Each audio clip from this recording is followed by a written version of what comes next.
오늘 우리에게 주시는 하나님의 말씀 보도록 하겠습니다. 신약성경 누가복음 1장 1절로 25절까지의 말씀입니다. 누가복음 1장 1절로 25절까지의 말씀 한 절씩 교독드리도록 하겠습니다. 누가복음 1장 1절로 25절까지의 말씀입니다. 우리 중에 이루어진 사실에 대하여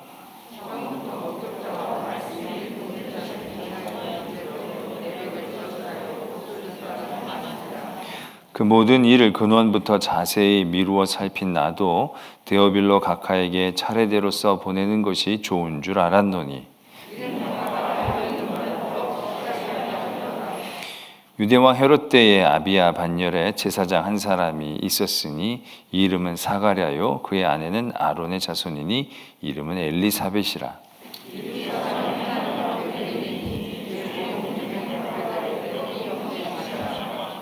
엘리사벳이 잉태를 못함으로 그들에게 자식이 없고 두 사람의 나이가 많더라.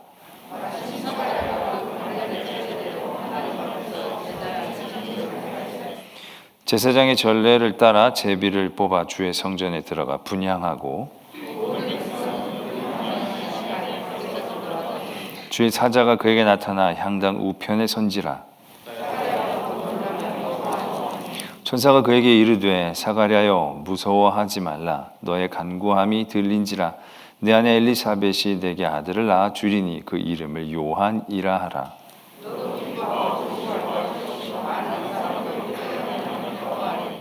이는 그가 주 앞에 큰 자가 되며 포도주나 독한 술을 마시지 아니하며 모태로부터 성령의 충만함을 받아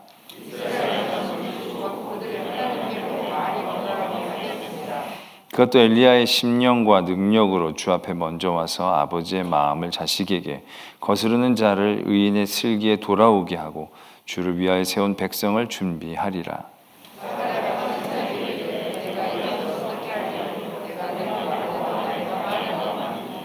천사가 대답하여 이르되 나는 하나님 앞에 서 있는 가브엘이라.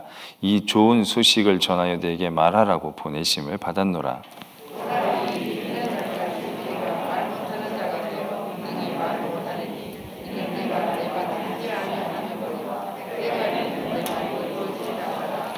백성들이 사가랴를 기다리며 그가 성전 안에서 지체함을 이상히 여기더라.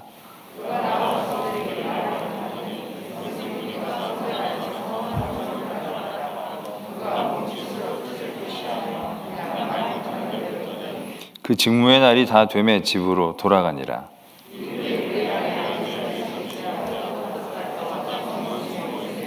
함께요. 주께서 나를 돌보시는 날에 사람들 앞에서 내 부끄러움을 없게 하시려고 이렇게 행하심이라 하더라. 아멘. 하나님의 말씀입니다. 누가복음의 말씀 앞으로 우리가 나누려고 합니다. 오늘 누가복음을 우리가 보게 되면 처음부터 다른 복음서와 물론 복음서가 그 나름대로의 각각의 차별성이 있지만 다른 그런 복음서와는 달리 앞에 서론과 같은 부분들이 있음을 보게 됩니다. 누가는 유대인이 아닙니다. 그리고 누가는 어떻게 보면 예수님과 함께 동역했던 시간이 없는 그런 사람입니다. 누가는 사도 바울과 함께 동역을 했고 다른 사도들을 만나게는 되었지만 예수님을 직접적으로 만나서 했던 그런 적은 없었던 사람입니다. 그런 가운데서도 이 누가는 여러 복음의 증언과 성령의 감동하심으로 그 복음에 대한 뜨거움이 있었고 특별히 이방인으로서 전 열방을 향해 오신 예수 그리스도에 대한 복음의 핵심들을 나누고자 했던 그런 마음들이 강했던 것 같습니다. 그래서 오늘도 보면 이 데오빌로라는 사람에게 이 복음에 대한 말씀을 전하려고 한다는 것입니다. 어떻게 보면 모든 사람들에게 읽혀져도 되고 읽혀지고 있지만 그의 마음 가운데는 한 사람, 그 한 사람을 위한 이 장대한 말씀을 정리하고 그리고 서론에서도 적고 있지만 자세히 미루어 살피고 또 그 성령의 감동하심으로 굉장히 어려운 수고들을 하고 있는 것을 보게 됩니다. 또 누가복음은 우리가 잘 알다시피 누가복음만으로 끝난 말씀이 아니지요. 누가복음은 사도행전하고도 이어져 있습니다. 그러니까 1편이 누가복음이면 2편이 사도행전인 겁니다. 그러니까 이 데오빌로라는 사람, 그 한 사람에게 이 복음의 핵심, 하나님께서 여러 가지의 계획과 섭리들을 통하여 이루시고 그리스도의 여러 가지 사역들을 통하여 그것이 나중에 성령의 내려오심과 함께 어떻게 교회되어짐을 이루고 있는지, 그 장대한 어떤 초기 기독교의 역사들을 그 한 사람에게 정말로 정성껏, 이 사람이 이미 복음을 받아들인 그 사람인데, 이 사람이 더 알고 있는 바를 더 확실하게, 더 복음을 더 건실하게 세우기를 위한 그러한 마음과 심정으로 이 복음의 말씀들을 정리하고 있다는 사실입니다. 여러분들 생각해 보십시오. 여러분들이 정말 알고 믿고 있는 그것들이 있는데 그것을 정말로 가르쳐주고 확실하게 알게 하고 싶은 사람에게 그것을 전달한다라고 한번 해보십시오. 그럼 그 글의 색깔이 어떠했겠냐는 거죠. 장대한 많은 사람들에게 파는 교과서를 적는 게 아니고요. 어떻게 보면 정말 한 사람이 제대로 된 한 영혼이 하나님 앞에서 그런 내가 받은 은혜를 나누고 더 건실하게 세워지기 위하여 정말 모든 복음에 대한 역사를, 지금까지 있었던 역사들을 다 정리해가지고 적게 되어진다라면 그것이 얼마나 복음적이고 또 목회적이겠는가라는 생각들을 해볼 수 있게 되어진다는 것이죠. 그래서 어떻게 보면 누가복음의 말씀은 한 사람을 위한 복음서가 모든 이들에게 전하여졌듯이, 이게 전체적으로 보면 결국 하나님의 우리를 향한 사랑이 아닌가라는 생각들을 하게 됩니다. 왜냐하면 예수 그리스도께서 이 땅에 오셔서 십자가에 달려 죽으시고 우리를 위해 부활하셨고, 우린 이것들을 너무 포괄적으로, 보편적으로 이해하려고 한다는 것이죠. 그러니까 전 인류를 위해서, 나만이 아니라 옆에 사람, 여기 있는 모든 사람, 전 열방을 향해서.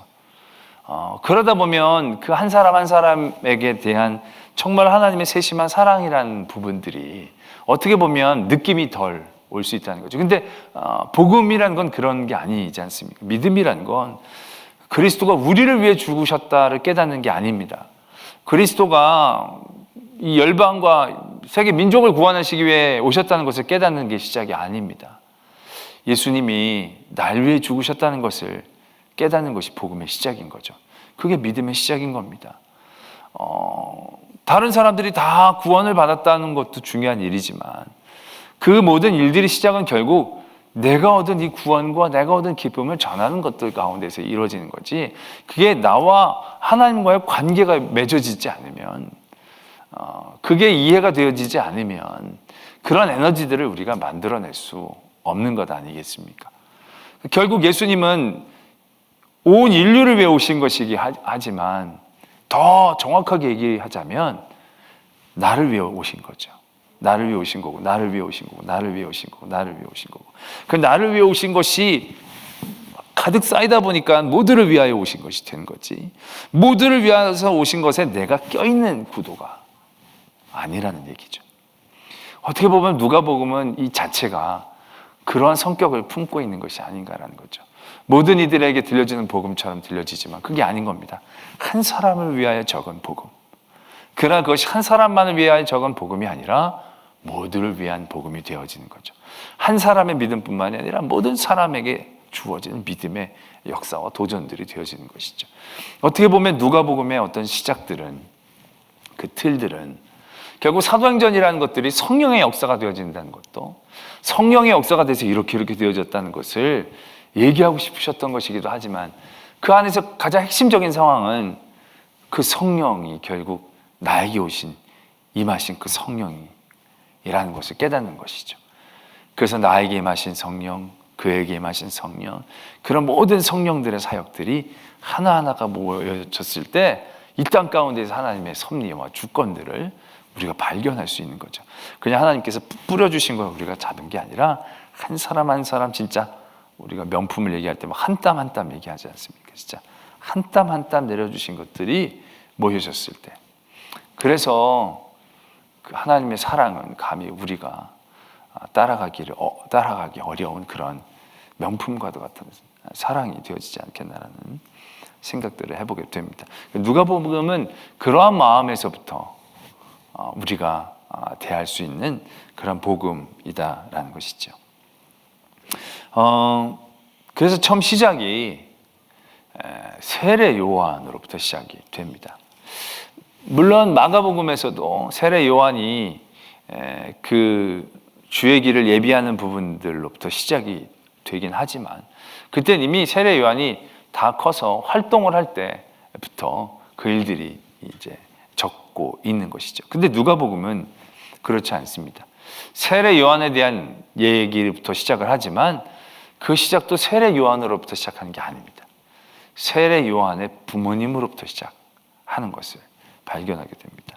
오늘 사가랴와 엘리사벳이라는 이 세례 요한의 부모에 대한 얘기가 시작되고 있는 것을 보게 됩니다.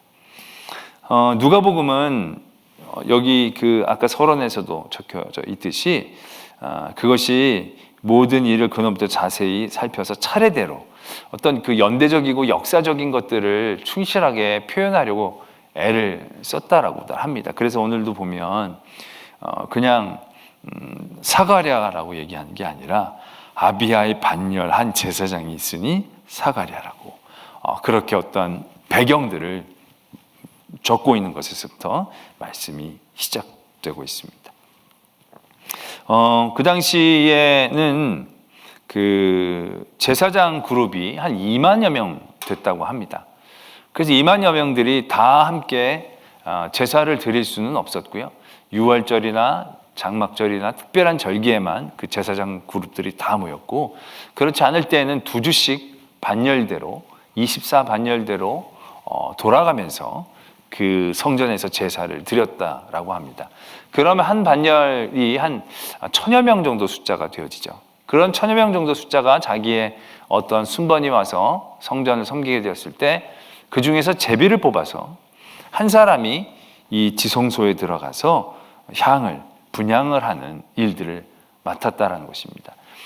그래서 한 제사장이 평생에 한 번 그 순서가 올까 말까 했었다라는 얘기죠. 근데 그때 이 사가랴가 제비를 뽑아서 그 순번을 얻어서 그 안에 들어가서 분향을 하고 있었던 사건을 적고 있습니다. 그러면서 이제 우리가 쭉 읽었던 그런 사건들이 시작이 되죠. 분향하고 있는데 그 향단 옆에 가브리엘이 서게 되는 거죠. 사가랴가 놀라했더니 이 천사가 얘기하되 너의 간구함이 들렸다. 너의 아내가 이제 아이를 낳을 것인데 그 이름을 요한이라고 해라. 이렇게 이제 대화를 합니다. 근데 이제 그리고 나서 이 아이가 어떤 아이가 될지 천사가 쭉 설명을 해주죠. 모든 사람이 그의 태어남을 기뻐하고 독한 술을 마시지 않아서 성결되게 지내야 되고 이스라엘의 많은 그 사람들이 돌아오게 되고, 그래서 그가 주 앞에 먼저 와서 아버지의 마음을 자식에게 거스른 자를 의인의 슬기에 돌아오게 주에게를 이제 예비하는 그런 어떤 그 아이에 대한 얘기들을 가브리엘이 쭉 이제 설명을 하죠. 그랬더니 사가랴가 내가 나이가 많고 아내가 나이가 많은데 어떻게 그런 일이 있겠습니까? 이러한 반응을 보여주게 되니까 아이가 나올 때까지 너는 말을 하지 못할 것이다 라는 이제 얘기들. 그러고 나서 이제 순번이 끝나서 집으로 돌아가서 아이를 잉태하고 나오는, 이제 그 엄마가 아이를 잉태하고 이제 이 부끄러움으로부터 나를 이제 건져 주셨다라는 것들을 이제 하나님 앞에 찬양하는 것으로까지 오늘 이제 본문의 말씀을 저희들이 나눴습니다.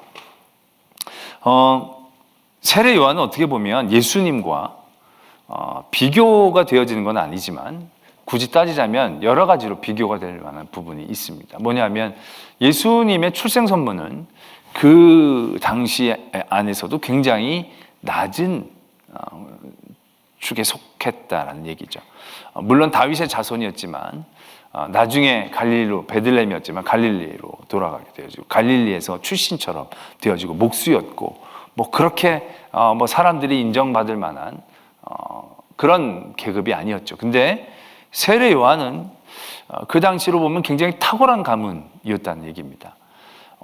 둘 다 레위 지파 사람들이었고 제사장 가문이었고 또 아주 귀하게 태어났다라는 얘기죠. 오랫동안 자녀가 없었는데 하나님께서 은혜로 주신 아이, 얼마나 이제 귀하게 태어난 자녀일 것이고 모든 사람들에게 각광을 받을 수 있는 자리였겠느냐라는 얘기죠. 그러나 그러한 자리에서 태어난 세례 요한, 그러나 정말로 그것도 동정녀의 몸에서 정말로 하나도 반가워하거나 기대하거나 기뻐할 수 없는 그러한 자리에서 태어난 예수님과 세례 요한, 그렇게 비교가 되어지죠. 그러나 어떻습니까? 세상에서 아무리 뛰어나고 아무리 좋은 상황에서 태어난다 할지라도 그것이 결국은 예수 그리스도의 앞에서는 큰 의미가 없는 거죠. 결국 세례 요한이 나중에 광야에 나가서 여러 가지를 할 때 그 모든 출생 신분이 어떠한 도움을 줬다거나 그런 것들이 어떠한 큰 영향력을 비친 게 아니죠. 전적인 하나님의 은혜와 역사 가운데에서 세례 요한의 역사가 일어난 거지, 그 출신 성분이라는 것이 그렇게 큰 의미가 없었다라는 것을 새삼 우리가 깨닫게 되어지는 부분입니다. 그런 부분들은 그 부모의 이야기에서부터도 우리가 바라볼 수 있는데요. 아까도 제가 얘기했지만 굉장히 좋은 가문이면은 틀림이 없습니다. 근데 이게 어떻게 보면 이제 단짠이 있는데요. 처음엔 헤롯 왕 때라는 겁니다. 헤롯 왕 때는 굉장히 이스라엘이 척박해진 시절입니다. 헤롯 왕이라는 사람들도 원래는 유대인이 아니었고요. 로마의 지배를 받고 로마의 거의 이제 압제를 받는 상황 가운데 있었다는 거죠. 그리고 우리가 그 뒤로도 알지만 제사장 그룹이라는 그 그룹이 그렇게 하나님 앞에 바르게 서지 못했던 그런 시기였거든요. 그런데 그런 가운데에 주옥 같은 사람이 아직 남겨져 있었다는 거죠. 그게 이제 사가랴였습니다. 적고 있듯이 사가랴는 하나님 앞에서 참 의인이었다는 것이죠. 정말로 칭찬받을 만한 사람이었습니다. 부부가 다 참 좋은 사람이었다는 거예요. 아주 달죠. 짜고 달지만 또 짠 게 있습니다. 뭡니까? 근데 이렇게 신실하고 이렇게 칭찬받을 만한 사람인데 아이가 없었다라는 것입니다. 그것은 이 두 부부에게 있어서는 참으로 큰 아픔이었고 또 어려움, 짐처럼 여겨지는 그런 부분이었을 것입니다. 그런 가운데 보면 그러한 기도와 간구들을 드렸죠. 그 가브리엘이 그 향단 옆에서 너의 간구함을 들었다. 이 간구함이 어떤 분들은 이 향단을 드리러 갔을 때 그때 자기 개인적인 기도의 제목을 했다. 어떻게 보면 옳지 못한 일이지만 자기의 개인적인 기도의 제목도 하나님께서는 귀 기울여 드려주셨다. 이렇게 얘기하는 분들도 계시지만 그렇게 이야기보다는 오랜 기도의 제목으로 그와 그의 아내가 간절히 기도했던 그런 부분들로 표현되어질 수 있겠죠. 그러한 그의 아픔과 어려움들, 그런 부분들을 이제 들어주신 거죠. 근데 거기서 어떠한 모습들이 나타나게 됩니까? 이 사가랴가 제대로 믿지를 못합니다. 나이가 많은데요. 아까도 말씀을 드렸지만 이 사가랴가 굉장히 의롭고 선하고 참 하나님 앞에 칭찬받을 만한 사람이었습니다. 근데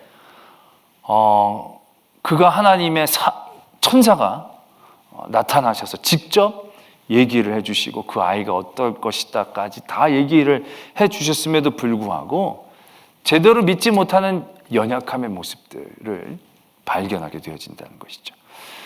그리고 나서 다시금 이제 아이를 갖게 되었을 때도 보면 엘리사벳이 이렇게 고백하는 부분들을 보게 됩니다. 주께서 나를 돌보시는 날에 사람들 앞에서 내 부끄러움이 없게 하시려고 이렇게 행하셨다. 그 아이를 가진 것에 대해서 너무나도 감사하고 기뻐하는 표현들을 하고 있는 것이면 틀림이 없습니다. 어떻게 보면 이게 자연스럽게 보일 수도 있겠지만 살짝 아쉬운 부분이기도 하다는 거죠. 왜냐하면 이 아이에 대한 하나님의 뜻은 더 크고 원대했거든요. 이 엘리사벳을 위한 아이가 아닌 거죠. 어떻게 보면 하나님의 큰 사역을 위해서 이스라엘을 위한, 인류를 위한 아이인 것입니다. 더 대승적 차원에서 그런 일들을 이해하고 바라보고 감사했으면 하는 마음이 있지만, 엘리사벳은 그런 것보다는 자기가 부끄러웠던 것에 대해서 벗어나는 것에 대한 그런 기쁨과 감사만으로 갖고 있다라는 부분들을 발견하게 되는 것이죠. 제가 이제 이런 말씀을 왜 장황하게 하고 있느냐 하면, 우리는 세례 요한에 대한 인식을 가질 때 그러한 인식들을 갖게 됩니다. 세례 요한은 난 사람들 중에 가장 큰 사람이지만 주의 길을 예비하러 온 사람이라는 것입니다. 주의 길을 예비하러 온 사람 굉장히 좋을 수도 있지만, 우리들의 어떠한 성정과 잘못된 마음 가운데에서는 그런 마음들이 들 수가 있습니다. 조연이라는 거죠. 결국 아무리 날고 뛰어봐야 예수님밖에 나타나지 않고 정말 가리워져서 조연처럼 엑스트라처럼 길만 닦다가 가게 되어지는 어떠한 도구와 소모품 같은 세례 요한으로 우리가 이해하려고 할 때가 있다는 것이죠. 그래서 세례 요한이 그렇게 역할을 맡고 대단하지만 왠지 모를 우리 안에서의 불편함들을 느끼는 경우들을 보게 됩니다. 그런 얘기들을 듣는 경우들이 있습니다. 세례 요한은 좀 그렇지 않냐라는 거죠. 각자의 하나님의 뜻이 있을 터인데 너무 예수님에게 너무 의존적으로 예수님의 길만을 예비하는 그런 가치로 태어난 것에 대해서 못내 좀 인간적인 마음으로 좀 아쉬운 그런 생각들을 우리가 갖게 되어질 때가 있습니다. 그러나 누가복음은요, 그 세례 요한에 대한 하나님의 마음을 말씀하고 있다는 얘기죠. 세례 요한, 다른 사람들은 주의 길을 예비하고 강에서 외치고 그냥 사라졌다가 나중에 그냥 목이 잘려 죽는 그런 사람의 얘기가 아니라, 이 사람에게도 부모가 있고 그 부모에게 하나님께서는 계획을 가지시고 그 부모에게 귀한 자녀로 세례 요한을 위한, 세례 요한에 의한 어떤 그런 하나님의 마음들을 누가복음에서는 충분히 표현하고 계신다라는 얘기죠. 그냥 엑스트라가 아니라는 것입니다. 그가 하나님의 어떠한 계획 가운데에서 그가 택하여졌고 나타나게 되었는지, 하나님은 그에 대하여 이러한 마음들을 갖고 계심 또한 우리들에게 알려주고 계신 부분들로 누가복음의 이 1장에서의 세례 요한의 이야기들은 우리들에게 다가와야 한다는 것이, 그런 가운데서 우리는 세례 요한의 부모님들이 굉장히 탁월하고 또 되게 완벽한, 그래서 정말 그런 집에서 나올 만한 사람들 중에서 나왔겠거니 생각할 수 있습니다. 가문도 좋고 다 좋죠. 그러나 오늘 이 말씀 가운데에서 우리들에게 나타나시고자 하시는 것은 이 사가랴나 엘리사벳이 굉장히 괜찮은 사람이긴 틀림이 없지만, 그래도 하나님 앞에 합당하고 이 사람의 전적인 이유만으로 그렇게 큰 은혜를 입어야 될 그러한 사람들은 결코 아니다라는 것을 우리들에게 다시 한번 확인시켜 주고 계신 거죠. 사가랴 되게 자기 인물에 충실하고 성실하고 의롭고, 그러나 그에게 있어서도 이런 상황 가운데서 결국 제대로 믿지 못하는 그런 마음들, 엘리사벳도 여러 가지 하나님 앞에 의롭고 충실한 마음들이 있었지만 결국 자기 개인적인 어려움과 아픔 가운데에서 잘 헤어나오지 못하는 그런 인간적인 부분이라고 얘기해야 하나요? 그런 연약한 부분 또한 있음을 보게 되어진다는 것이죠. 그러나 그런 모든 일들을 하나님께서는 다 선으로 베푸시고, 그런 일들을 통하여 하나님은 하나님의 일들을 이루고 계신다는 것이, 이거는 예수 그리스도를 위하여 조연처럼 있는 세례 요한의 이야기가 아니라 사가랴에 대한 이야기이고 엘리사벳에 대한 이야기이고, 그들을 통하여 이 땅에 또 보내주신 요한에 대한 이야기이다라는 것을 보게 됩니다. 그러면서 이 부분에서 참 재미있는 부분이 있다는 것이죠. 우리가 다음 주 수요일 날 제목은 이겁니다. 그 이름을 예수라 하라. 이 31절의 말씀이 다음 수요일 날 설교 제목이거든요. 오늘 설교 제목은 뭡니까? 그 이름을 요한이라 하라 라는 것입니다. 이 부분이 참 재미있는 부분이다라고 생각을 합니다. 예수님은 하나님의 아들이시니까 예수님의 이름을 하나님이 알려주신 겁니다. 어떻게 보면 당연하죠. 아버지가 아들의 이름을 지어준 거니까요. 그러나 이 세례 요한은 어떻습니까? 세례 요한은 사가랴의 아들입니다. 그 사가랴의 아들 요한의 이름은 사가랴가 지어줘야 하는 것이 맞습니다. 대부분 그렇게 합니다. 그런데 하나님은 그 요한에게 이름을 지어주고 계신다는 것입니다. 굳이 이름까지 거명할 필요가 있을 것 같지는 않은데, 왜냐하면 요한이라는 이름이 아주 특별하고 대단히 신비한 이름이 아니라 그 당시에 적지 않은 이름이었고, 사람들에게 나중에 반응으로 보면 너희 집에 이런 이름이 없는데, 보다 더 좀 말하자면 더 좋은, 또 있어 보이는 이름이 있었을 것 같은데 그게 아닌 그런 느낌으로 다가오는 그런 이름. 그러나 그런 이름 또한 하나님께서 직접 지어주고 계신다라는 부분들을 오늘 우리가 보게 되어진다는 것이죠. 그러니까 세례 요한은 예수님의 길을 예비하는 그런 세례 요한이 아닙니다. 세례 요한은 어떻게 보면 예수의 길을 예비하고자 하나님이 보내주신 분인 거죠. 그러니까 예수 그리스도에게 딸려진 인생이 아니라 그에게 주신 하나님의 길이 있고 뜻이 있는 그러한 하나님의 사랑 받은 사람이다라는 것을 우리는 이 말씀을 통해서 다시금 깨닫게 되어진다는 것이죠. 조연이 아니라 하나님은 세례 요한에 대한 그의 뜻, 그에게 있는 하나님의 계획들, 또 그에게 주신 하나님의 관심들, 또 그 가문 가운데에 하나님이 베풀어 주신 은혜들, 완벽하고 될 만한 사람들이 아니라 여전히 부족한 부분들이 다 있지만 그런 부분들도 다 하나님께서 능히 은혜로 바꾸시는, 거기에 작은 에피소드가 있다면 그게 사가랴가 말을 못하게 된 부분이라고 얘기할 수 있겠죠. 사가랴가 믿지 못하니까 천사가 어떻게 얘기합니까?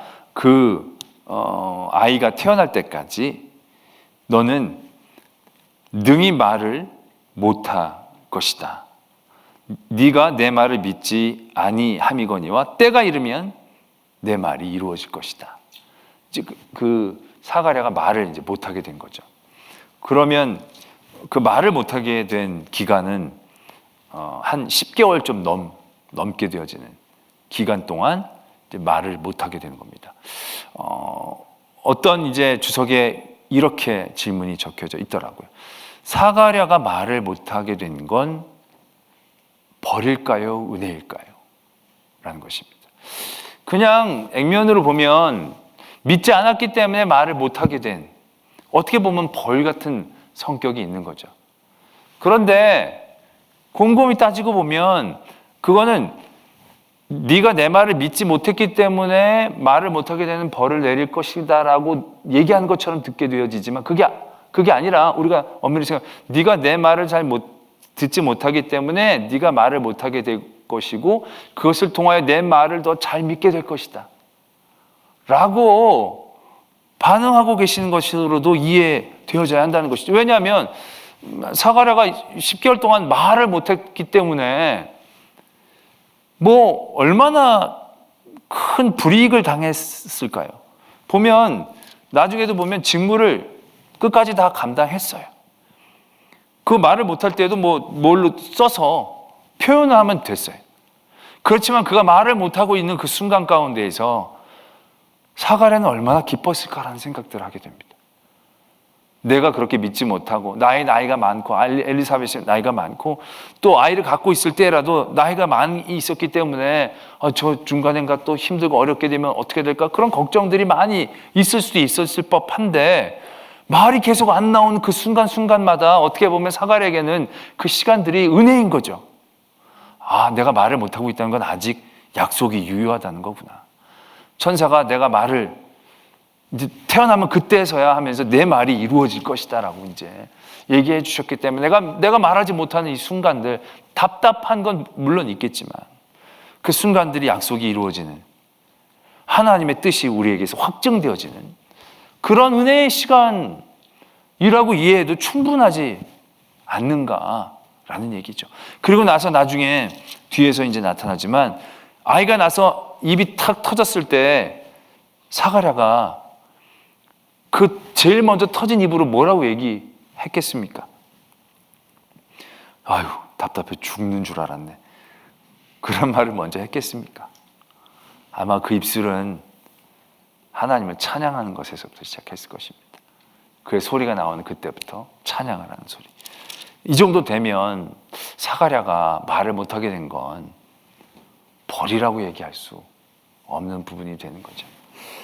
제가 이 말씀 왜 드리는 것 같으십니까? 예수 그리스도, 복음서의 주인은 예수 그리스도가 분명합니다. 그러나 예수 그리스도 한 분을 살리기 위해 많은 조연들이 죽어나간 것을 복음서가 적고 있는 게 아니라는 것입니다. 예수 그리스도를 빛나기 위해 여러 사람들을 출현시킨 게 아니라는 것입니다. 예수 그리스도 그분을 통하여 한 사람 한 사람에게 미치신 하나님의 긍휼하심을 우리가 깨닫기를 원하고 계신다는 거죠. 어떻게 보면 사도행전으로 넘어가서 그 초대교회 많은 사람들이 자신들의 믿음의 자리들을 바라보면서 내가 복음을 증거하고 증인이 되어지는 그런 삶을 살면서 내가 평생 이렇게 예수님만을 위해다 주는 게 이게 맞나? 그런 생각을 가질 수 있을 것입니다. 주를 위해 살고 주를 위해 죽고 맞는데 그럼 나는 없는 건가? 그런 생각을 할 수도 있는 그런 상황에도 미칠 것입니다.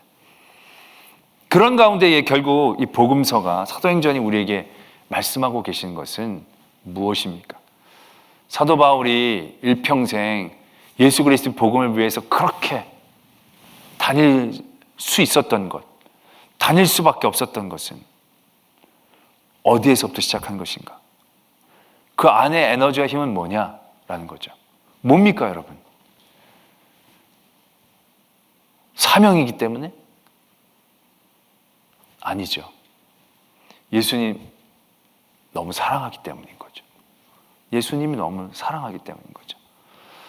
나를 용서해 주신 예수 그리스도의 만남을 통하여 그분의 사랑을 채우고 그분의 사랑에 반응하는 것, 그 이상의 그 이하의 것도 그에게는 아무런 의미가 없어지는, 딱 그것이 자기의 삶의 기쁨이고 이유가 되어지는 그러한 자기의 진정한 기쁨과 삶의 이유들, 그런 것들을 깨닫게 되어지기 때문에 그런 일들 역사도 초대교회에 많은 상황들이 생겨나게 되어졌던 것이거든요.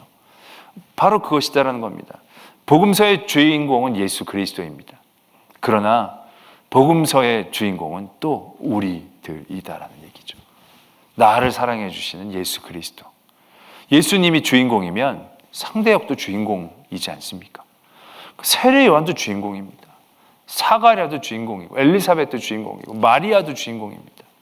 요셉도 주인공이고, 측은히 여겨 눈뜬 그 사람도, 수없이 고쳐진 병자들도 거기엔 수없이라는 사람들로 표현되고 있지만 그때그때 한 사람 한 사람의 삶의 역사 가운데에서 임하시는 하나님의 사랑의 표현들, 그것이 결국 하나님의 마음이다라는 것을 우리가 알기를 원하고 계신다는 것이죠.